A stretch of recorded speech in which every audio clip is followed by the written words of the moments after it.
So it's the summer between my senior year of high school and my freshman year of college, and I'm a zookeeper at a rural, privately owned zoo in central Massachusetts called Southwick's Wild Animal Farm. And when I say I'm a zookeeper, you might get the impression that I'm a wildlife biologist or an animal behavior expert, but that's wrong. I'm a teenager in a fake safari uniform. I have a rake, a shovel, a bucket, and I ride around in a dump truck with my friend Nick, and we pick up animal shit. We start at 5 o'clock in the morning, and we have to go throughout the whole zoo. We have to clean every pen so that the zoo guests don't show up and think that animals go to the bathroom. And we had a lot of different types of animals. We had giraffes, lions, tigers, reindeer, camel, you name it. There's a lot of different types of animals at this zoo. And there were also a lot of different types of people. There were the workers that I worked with, the other more senior zookeepers, there was the veterinarian and the family that ran the zoo, and then of course there were all the zoo guests. And with all these animals and people around, one of the valuable things that I came away from this job with was being able to see others as individuals, not necessarily just as members of groups. And two of the friends that I made that helped me have this realization about seeing others as individuals were Bonnie and Clyde. So Bonnie and Clyde were elderly, they were asthmatic, and they were African white rhinos. So on my zoo route, we would start and go throughout the pen. We'd go from pen to pen and clean, and we usually arrived at Bonnie and Clyde about halfway through our shift. They were rhinos that had been salvaged or adopted from a different roadside zoo who could no longer take care of them. They lived in an enclosure that was about an acre to an acre and a half. It was sunken down into the ground with stone walls around it. And they had a garage that they could go in if they got too hot or too cold or just got tired of people peering at them all day. So when we would show up to Bonnie and Clyde's enclosure, we would usually start inside the garage. We'd sweep all the old hay out and we'd spray it down with a hose if they weren't in there. And then we'd have to go into the pen with the rhinos. And when you think about rhinos, you might think back to National Geographic specials. And if you can picture how rhinos are depicted in that venue, it's always like, here goes the safari jeep, and here's this terrifying angry rhino, he's charging it. Or it's like, there's a friendly elephant out on the savannah, here's an angry rhino, he's charging it. So when I got there and I realized I had to go into a pen with rhinos to pick up their poop, I was a little trepidatious. But I did learn some things very quickly. First of all, rhinos are clean animals for the most part. You might think being as big as they are, they'd make, a giant amount of shit. And they do, except that they always go to the bathroom in the same spot, and both rhinos went to the bathroom in the same spot on top of each other's. And when they were done, they would turn around and they would hose the poop pile down with like a fire hose stream of urine. This thick, nasty, ammonia-ridden urine. So the poop wouldn't have been too bad, honestly. It was kind of just like giant blobs of horse poop, where it has some plant matter, some hay, and it's sort of held together by this brown clay. That's not so bad, but the urine made it really disgusting. So we would go into the pen with the rhinos, and our procedure was we'd park the truck between the shit pile and the rhinos as a barrier so that we didn't have to deal with the rhinos while we were cleaning up after them. And it was very heavy. We'd just take these aluminum snow shovels and get at the pile and throw it into the back of the dump truck. And you had to be careful because, again, the pile is soaked in urine. So with each throw, a little bit would kind of get off, and sometimes it would get on me, sometimes it would come on my face, sometimes it got in my mouth, maybe just once or twice. So you didn't want to have to rush, right?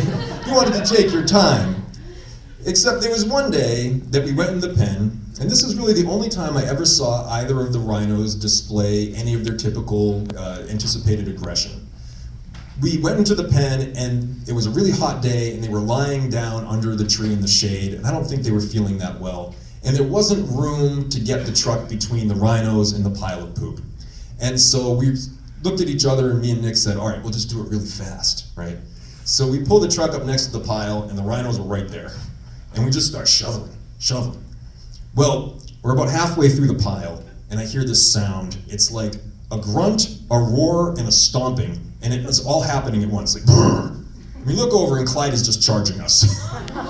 So I throw my shovel and I jump on the hood of the truck, and Nick throws his shovel and he jumps right into the back of the truck and lands into the huge pile of animal crap that's already back there.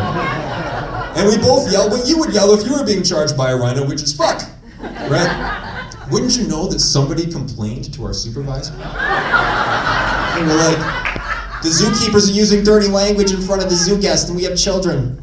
It's like, okay, well go stand in front of the rhino and let it charge you and see what comes out of your mouth, right? Oh darn it, the rhino. No.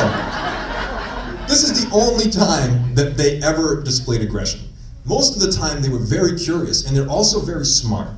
And so we would usually have the truck parked between us and them, and they would they'd try to creep around the truck, and they'd go real slow.